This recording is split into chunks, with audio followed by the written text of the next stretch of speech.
एक बार फिर से स्वागत है मेरे YouTube चैनल शिवानी चर्चा PBH पर। मैं आप लोगों को पढ़ा रही हूँ हिंदी विषय। हिंदी विषय के अंतर्गत आज मैं एक बेहतरीन टॉपिक लेने वाली हूँ। सबसे पहले बात करेंगे, जो मैं आपका हिंदी विषय पढ़ा रही हूँ वो एक चक्र के आधार पर मैं आप लोगों को पढ़ाऊंगी। अब इसे मैं 3 भागों में विभाजित करके भाग 1, भाग 2 और भाग 3। भाग 1 के अंतर्गत वर्णमाला, विराम चिन्ह,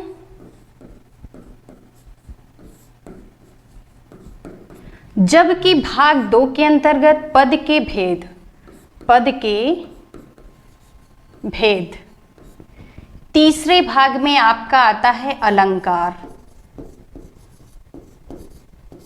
अलंकार तो जो मैं आज आपका टॉपिक लेने वाली हूं वो भाग 2 के अंतर्गत आपका पद के भेद।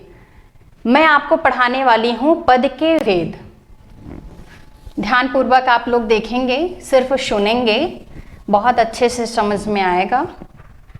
तो पद का भेद टॉपिक है आज आपका, पद के भेद।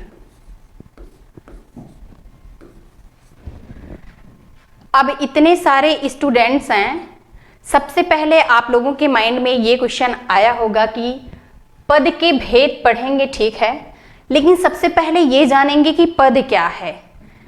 तो बच्चों, पद के विषय में बात करें तो आप जानते हैं वर्ण किसे कहते हैं। वर्ण हमने वर्णमाला में डिस्कस किया है, वर्ण के विषय में। तो वर्णों का जो समूह होता है या वर्णों को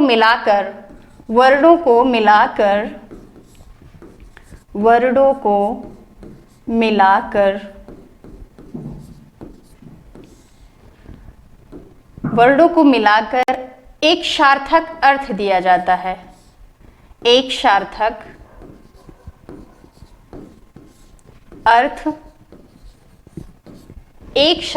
अर्थ दिया जाता है, उसी को क्या कहते हैं? शब्द कहते हैं। शब्द क्या है? जैसे मैं कोई एग्जांपल लूं, मोहन और किताब, पढ़ना। मोहन, किताब, पढ़ना, ये तीनों आपके क्या हैं? शब्द हैं, जिनका एक सार्थक अर्थ निकलता है। मोहन किसी व्यक्ति का नाम हो सकता है। किताब आप जान ही रहे हो। पढ़ना भी एक शब्द है जिसका सार्थक अर्थ है पढ़ना। तो ये आपका शब्द है। अगर पद की बात करें, पद तो बच्चों जो आपका शब्द होता है वो स्वतंत्र रूप से होता है, जबकि पद की बात करें, जो शब्द वाक्य के अंतर्गत आते हैं, जो शब्द किसके अंदर आते हैं? वाक्य के। जैसे मैं कोई वाक्य लूं, जैसे वाक्य है आपका मोहन किताब पढ़ता है, ठीक है, मोहन किताब पढ़ता है। ये हो गया आपका क्या है? हमने देखा कि मोहन, किताब, पढ़ना एक शब्द था। तीनों क्या थे? एक शब्द थे। और इन्हीं शब्दों का जब हम एक वाक्य बना दिए तो ये पूरा का पूरा क्या हो गया? एक पद हो गया। क्या हो गया? एक पद। कहें तो ये जो वाक्य है, पद का मतलब होता है पदवी। इस वाक्य को एक पदवी मिल गई। वो किस चीज की पदवी मिली? मतलब संज्ञा पद या सर्वनाम पद। तो ये आपका है, हम जानते हैं मोहन एक व्यक्ति है, और किसी व्यक्ति का नाम, वस्तुओं का नाम या भाव नाम आदि को क्या कहेंगे? संज्ञा कहेंगे। तो ये आपका पूरा का पूरा क्या हो गया? संज्ञा पद हो गया। ठीक है, यहां तक आपको समझ में आई होंगी बातें। तो आपने जाना शब्द क्या है, पद क्या है। ठीक है, अब बात करेंगे पदों के भेद। तो पद के भेद, पद के दो भेद होते हैं। पहला विकारी, विकारी पद, और दूसरा अविकारी, अविकारी पद, अविकारी पद। पहला विकारी पद और दूसरा अविकारी पद।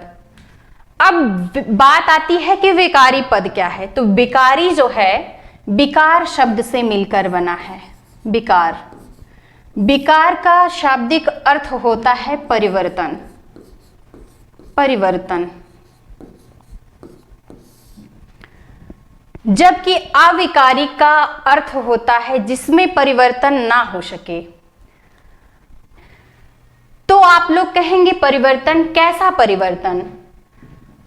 तो लिंग, वचन, कारक, काल आदि के विभेद पर या आदि के अंतर्गत अगर पदों में कोई परिवर्तन आ गया तो वो आपका विकारी पद के अंतर्गत आता है। जैसे बात करेंगे लिंग, मैंने क्या बोला? लिंग, वचन, कारक, काल। लिंग, वचन, कारक, काल आदि के अनुसार अगर किसी पद में परिवर्तन आ जाए तो वो आपका विकारी पद के अंतर्गत आता है। मैंने शब्द लिया मैं, ठीक है, मैं क्या है? एक शब्द है। अगला शब्द मैं लूं लड़का, क्या लूं? ये क्या हो गया आपका? लड़का। अब लिंग के विभेद पे परिवर्तन देखें तो लड़का का क्या हो जाएगा? लड़की, ठीक है, लड़की। अगर मैं वचन की बात करूं तो लड़का का बहुवचन लड़के, ठीक है, लड़की का बहुवचन लड़कियां, ठीक है, तो वचन भी परिवर्तित हो गया। कारक की बात करूं, मैं एक शब्द मैंने लिया, अगर इसमें मैं कर्म कारक लगाऊं, मैं का, मैं में कर्ता ने कर्म को, कर्म कारक में को आ जाए, मैं में अगर मैं को लगाऊं तो क्या बनेगा? मुझको। अगर मैं में, मैं क्या है? एक शब्द है, इसमें मैं करण कारक लगाऊं शे, तो क्या बनेगा बच्चों? मुझसे। यहां तक आपको बातें समझ में आई होंगी। अब इसके अंतर्गत मैं इसको इरेज कर देती हूं।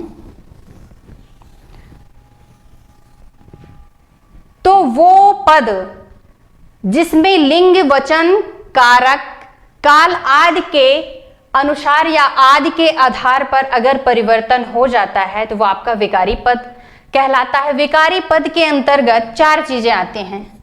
क्या आती हैं? चार चीजें: संज्ञा, सर्वनाम,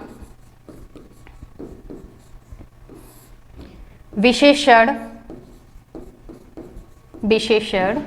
और क्या? क्रिया, ठीक है, क्रिया। चार चीजें।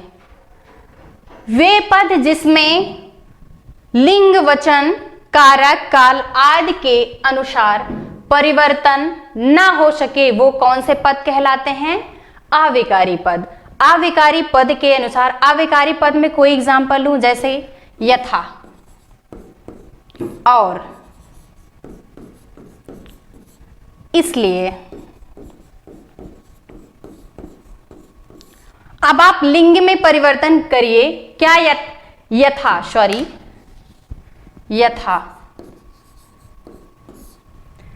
यथा का लिंग परिवर्तन करिए, क्या परिवर्तन हो पाएगा? यथा का स्त्रीलिंग क्या आप यथी कहेंगे? गलत है। तो यथा का लिंग परिवर्तन नहीं हो सकता, वचन परिवर्तन भी नहीं हो सकता, ना तो कारक परिवर्तन हो सकता, ना ही काल परिवर्तन हो सकता है, ठीक है। तो ये क्या हो गए आपके अविकारी पद। अविकारी पद के अंतर्गत चार चीजें आपकी आती हैं। कौन कौन सी चीजें? पहला क्रिया विशेषण, क्रिया विशेषण,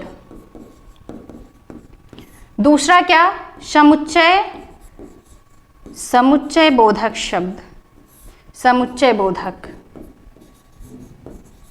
तीसरा संबंधवाचक, संबंधवाचक शब्द, संबंधवाचक शब्द। चौथा क्या है आपका, विषमादिबोधक, विषमादि, विषमादिबोधक शब्द। ठीक है, ये आपका, तो ये आपका विकारी पद और अविकारी पद के अंतर्गत चार मतलब 8 पद आपको पढ़ने हैं। 8 पद में मैं इस विकारी और अविकारी में या पदों के भेद में पहला टॉपिक मैं आपका लेती हूं, क्या, संज्ञा। तो बात करेंगे, सबसे आपने ये जाना कि संज्ञा कहां से आया हुआ है, संज्ञा की उत्पत्ति कहां से हुई। तो संज्ञा आपका पद के भेद से आया है। ठीक है, तो अब जानेंगे संज्ञा किसे कहते हैं। किसी व्यक्ति, वस्तु, भाव आदि के नामों को संज्ञा कहते हैं। किसी व्यक्ति, वस्तु, स्थान, भाव आदि के नामों को संज्ञा कहेंगे। सिंपल सीधी सी बात है, संज्ञा मतलब होता ही है क्या, नाम।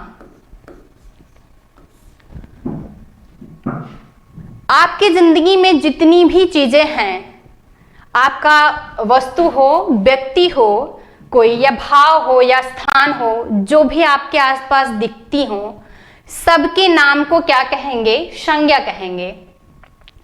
ये चीजें आपको समझ में आई होंगी, हम बचपन से पढ़ते चले आ रहे हैं। किसी व्यक्ति, वस्तु, भाव, स्थान आदि के नाम को क्या कहेंगे, संज्ञा कहेंगे। अब संज्ञा के भेद के विषय में बात करेंगे तो हमारे हिंदी व्याकरण को लिखने वाले कोई एक विद्वान तो है नहीं, विभिन्न प्रकार के विद्वान या कई विद्वानों ने विभिन्न प्रकार की पुस्तकें लिखे हैं और सभी पुस्तकों में अलग अलग मत, अलग अलग विचार देखने को मिलते हैं। तो सभी विचारों और सभी मतों को समायोजित करते हुए मैं आपको पढ़ाने वाली हूं जो आज संज्ञा के भेद। संज्ञा के भेद कितने हैं, 2 आधार पर संज्ञा का भेद किया जा सकता है। पहला, अर्थ के आधार पर, अर्थ के आधार पर। दूसरा, उत्पत्ति या व्युत्पत्ति के आधार पर, उत्पत्ति के आधार पर।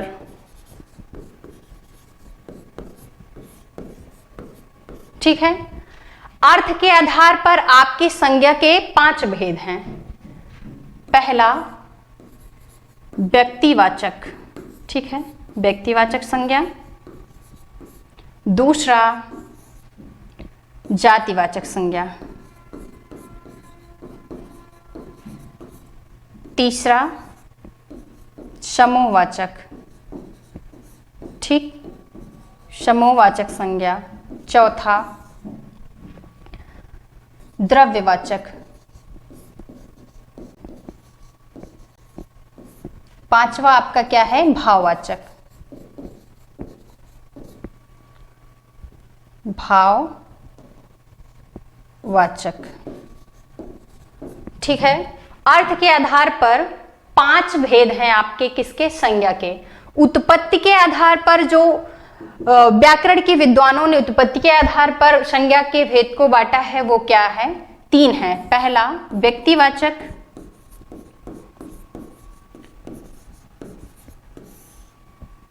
दूसरा, गणनी, गणनीवाचक, गणनीवाचक संज्ञा। तीसरा क्या है आपका, अगणनीवाचक।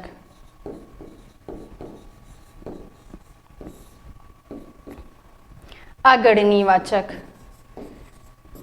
गणनी का मतलब है जिसे गिना जा सके या जिसकी गिनती हो सके।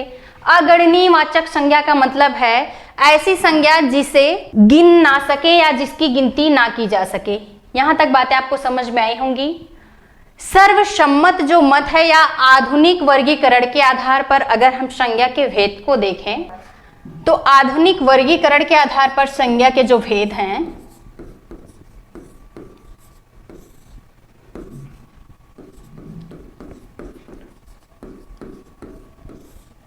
इसके आधार पर संज्ञा के जो भेद हैं वो आपके अंग्रेजी में जो आपका नाउन होता है उसके विषय पर किया गया है। ये आपके 3 प्रकार होते हैं। पहला व्यक्तिवाचक,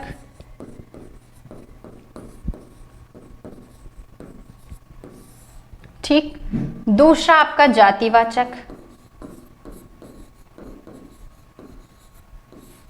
तीसरा आपका भाववाचक,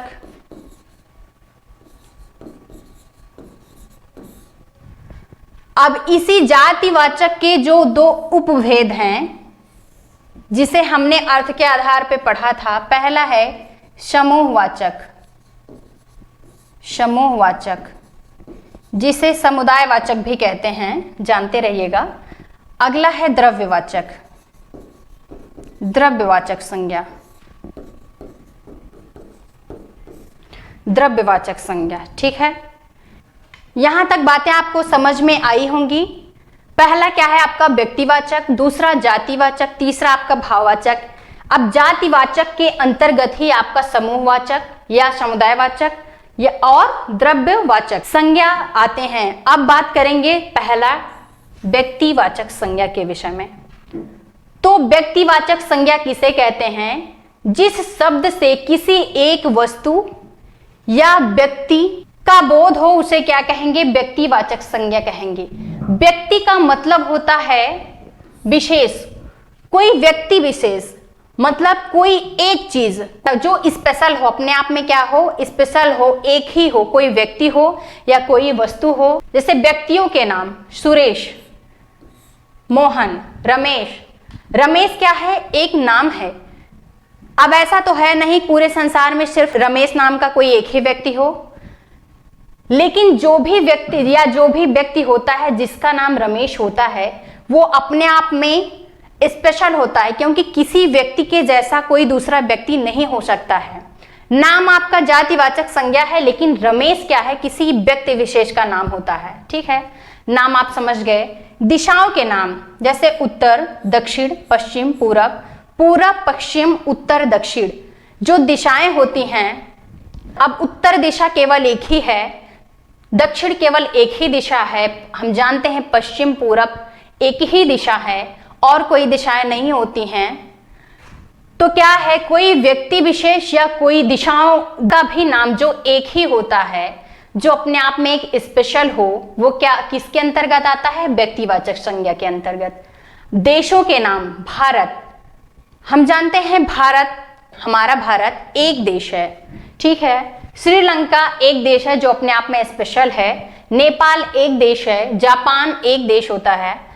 शहरों के नाम, अब जैसे प्रयागराज, प्रतापगढ़, दिल्ली, लखनऊ अपने आप में एक स्पेशल क्या है? शहर है। प्रयागराज, दिल्ली और लखनऊ ये क्या है? व्यक्तिवाचक संज्ञा है। समुद्रों के नाम, काला सागर, लाल सागर, प्रशांत महासागर, जितने भी महासागर या समुद्रों के नाम होते हैं वो क्या होते हैं?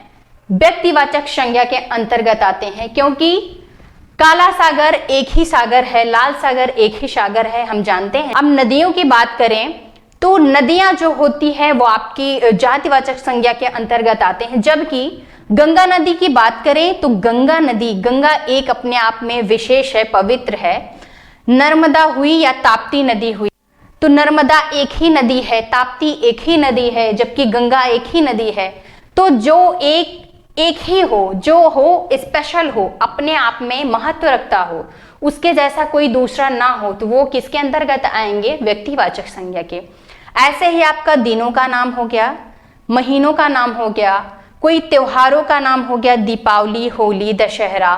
पुस्तकों का नाम हो गया, जैसे पुस्तकों के नाम में रामायण हो गया, महाभारत हो गया, रामचरितमानस। अब रामचरितमानस तो केवल एक ही पुस्तक है ना, उसके जैसा तो कोई दूसरा रामचरितमानस है नहीं। तो ये सब क्या है? आपके व्यक्तिवाचक संज्ञा के अंतर्गत आते हैं। यहां तक बातें आपको समझ में आई होंगी। नेक्स्ट है आपका जातिवाचक संज्ञा। जातिवाचक संज्ञा, जिन संज्ञाओं से एक ही प्रकार की वस्तुओं अथवा व्यक्तियों का बोध हो उसे जातिवाचक संज्ञा कहेंगे। जातिवाचक संज्ञा का मतलब होता है पूरी जाति का बोध कराए, पूरी जाति का। अब जैसे एग्जांपल लेके मैं आपको बताऊं, सब्जी, गाय, ठीक, गाय हो गया, सब्जी हो गया, फल हो गया, और क्या आपका मनुष्य हो गया, घर हो गया, पहाड़, नदी, तोता, मेघ, शिक्षक, तूफान आदि। अब बताइए, सब्जी क्या कोई एक ही सब्जी है? सब्जियों में आपका आलू, गोभी, टमाटर, बैगन, कई सब्जियां आपके सब्जी के अंतर्गत आते हैं, तो सब्जी आपकी जाति है। जबकि अगर किसी एक सब्जी, जैसे आलू मैं नाम लूं, तो आलू आपका व्यक्तिवाचक संज्ञा के अंतर्गत जाएगा, क्योंकि आलू क्या है आपका व्यक्तिवाचक, लेकिन वो अलग अलग है। गाय, अब गाय की भी बहुत सारी वैरायटीज पाई जाती हैं। अब जैसे रशिया की गाय, अमेरिका की गाय, भारत की गाय, हरियाणा की गाय है ना, तो गाय में नाम तो एक ही है गाय, लेकिन गाय की क्या है, अलग अलग वैरायटीज है। वैसे फलों में बात करें तो फल में कई चीजों से मिलकर फल है। अब जैसे सेब हो गया, संतरा हो गया, अंगूर हो गया, तो सबका अपना अलग अलग नाम है।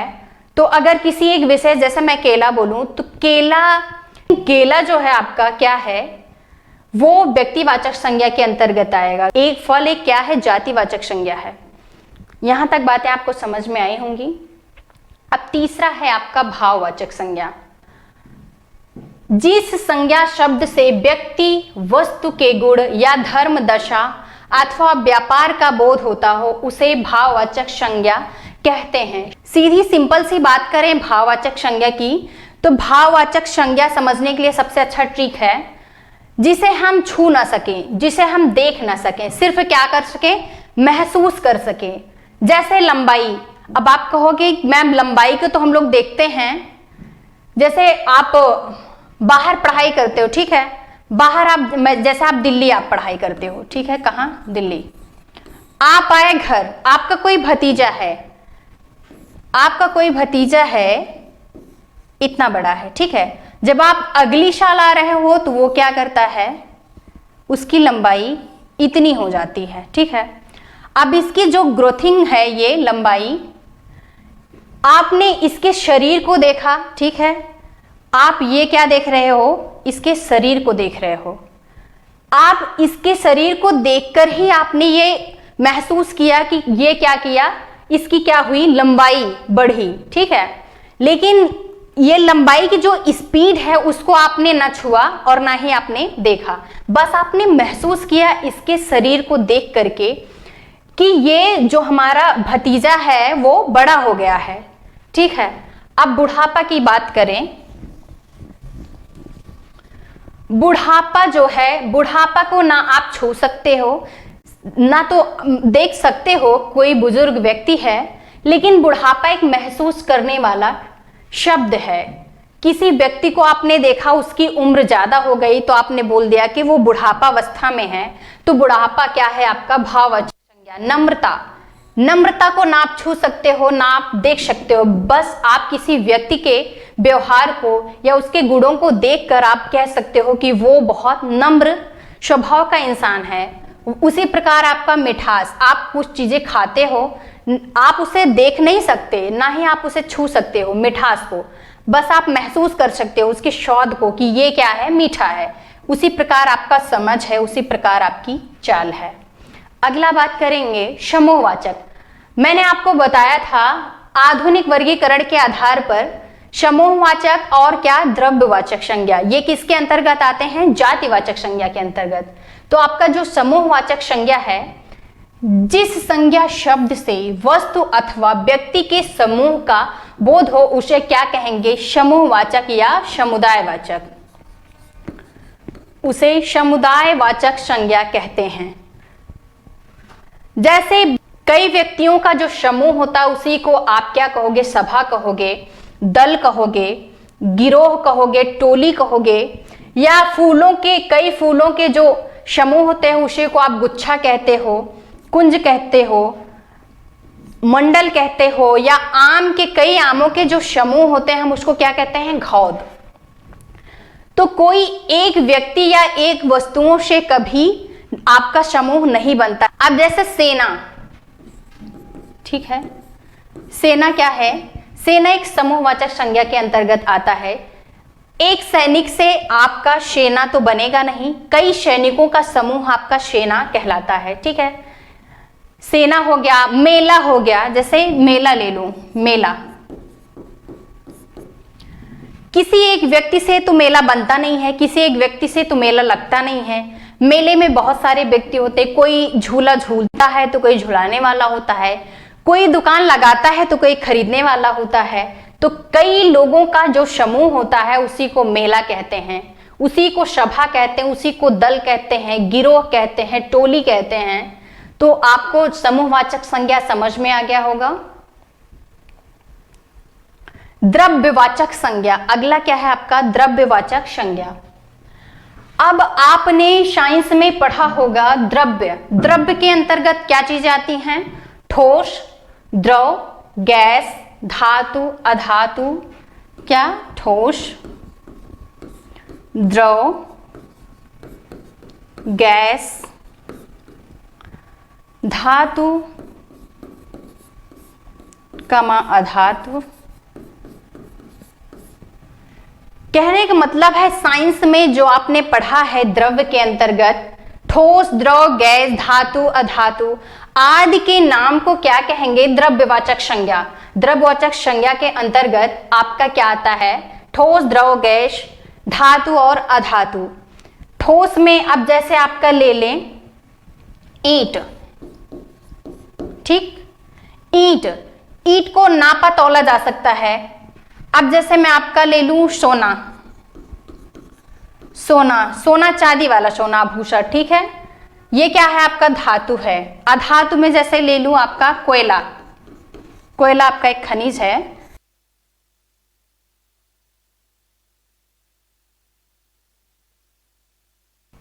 अब आपके एग्जाम में जो क्वेश्चन पूछा जाता है जिससे बच्चे ज्यादा से ज्यादा कंफ्यूज होते हैं और उस संज्ञा के विषय में अच्छे से पढ़े भी होते हैं तब भी कंफ्यूजन की वजह से वो गलत कर देते हैं।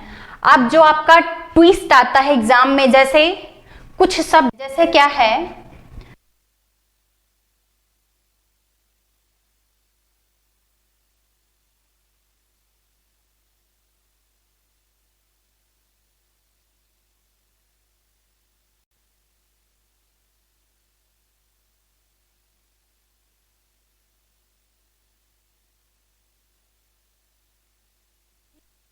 सबसे बड़ा गांधी जी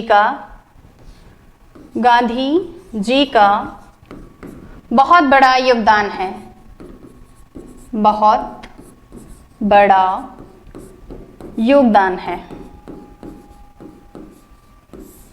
योगदान।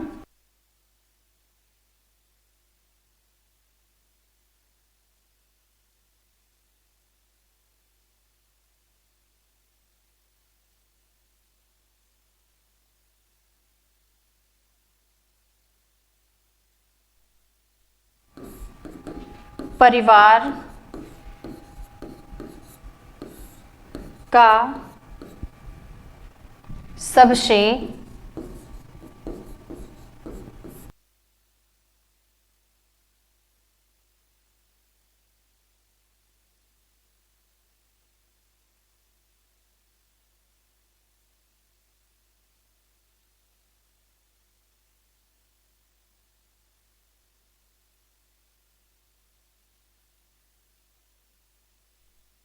स्टूडेंट्स हैं। अब आपको सिर्फ गांधी के दोनों में आपको सिर्फ गांधी पर बताना है क्या है कराने में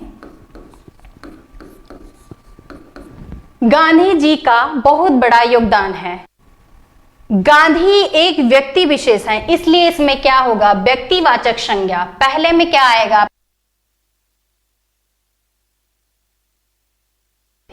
गांधी क्या है? आपकी एक जाति है। गांधी परिवार मतलब जाति, यह आपका जाति। लेकर मैं आपको समझाऊं कुछ चीजें, जैसे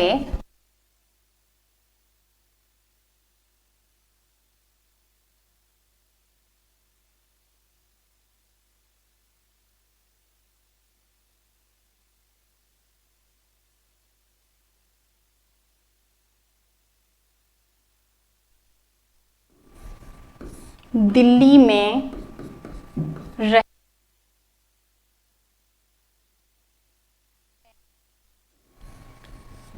परिवार आपका क्या है?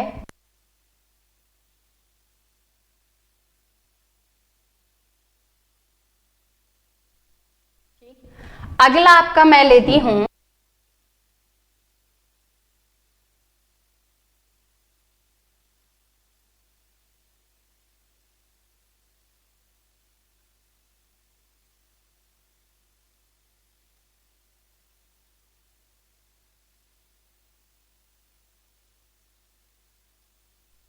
एक पहचान